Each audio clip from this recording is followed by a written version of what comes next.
So the first flight scheduled to deport migrants and refugees to Rwanda is expected to take off later today from Britain after judges rejected a last-ditch legal challenge.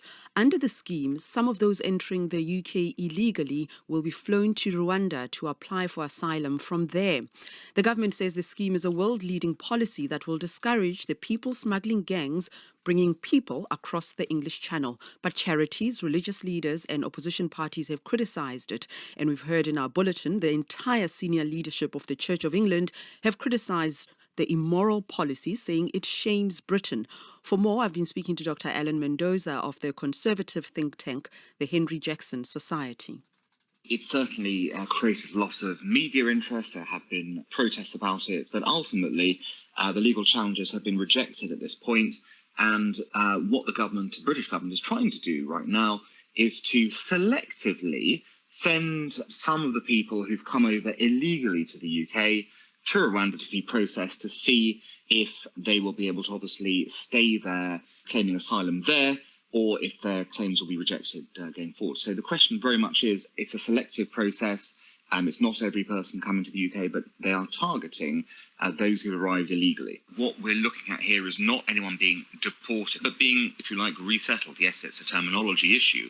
But the point of it is that if you are truly an asylum seeker, then you want safety and security above all else. The British government has been able to strike a deal with Rwanda to provide safety and security over there. But people should be allowed to choose where they want the safety and security. There are concerns about Rwanda's human rights track record, the lack of democracy, the fact that the president in Rwanda has been in office since 2000. That's not a sign of democracy, ruling for 22 years and amending the constitution to extend the presidential terms or the number of times he can run for elections. And there have been real tangible evidence of the Rwandan government going into other countries to deal with, and that's putting it mildly, with dissenters who have fled Rwanda. Those are real conditions.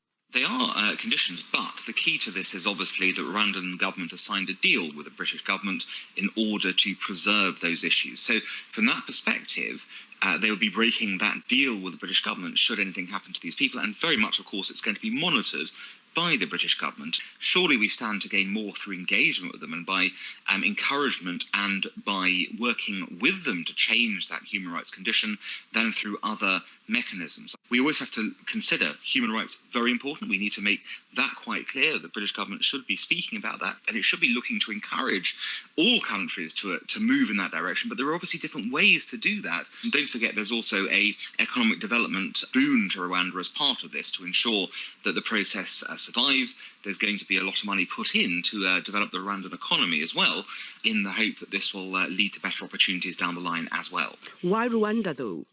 Well, Rwanda is an ally of Britain. It's a country that has been able to house large numbers of refugees already, but also there have been those who've been crossing from Libya and trying to get over to Italy have also been settled there. So Rwanda's got a history, if you like, of being able to house people in this way, and that is why I think it's the obvious choice here, as well as, of course, like I said, the allied nature of the country. But part of the criticism, though, is that the rights of individuals to choose where they want to settle, how they want to be settled, it seems that this is a conversation amongst powerful people, no voice from the people who are being affected by this decision. The UK's position is, again, not, and I want to stress this, it's not that every single asylum seeker is going to be sent to Rwanda. I believe, for example, that there were originally supposed to be 37 people sent on this flight. I think 11 will end up going ultimately. And the reason for that is that the numbers were winnowed down for various reasons. So it's not every single person affected by this. The people being sent are young men, but 75% of such people are young men coming to the UK anyway, under 40. And they're the people who there are most doubts about as to whether they are truly asylum seekers or illegal immigrants. And equally, we know there's a war going on in Ukraine. No one's leaving Ukraine for economic reasons. And the difference is in the type of refugees you're seeing as well. These are not predominantly young men again, and that's key to this. What we're seeing, of course, is that some people are claiming to be asylum seekers because they can't get in on the work visa scheme and trying to get in through a different reason. And that's, I think, what has been causing a concern. Added to the fact, of course, that we've got this hideous human trafficking situation where desperate people are being taken advantage of by criminal gangs to cross into the UK. I was speaking there to Dr. Alan Mendoza.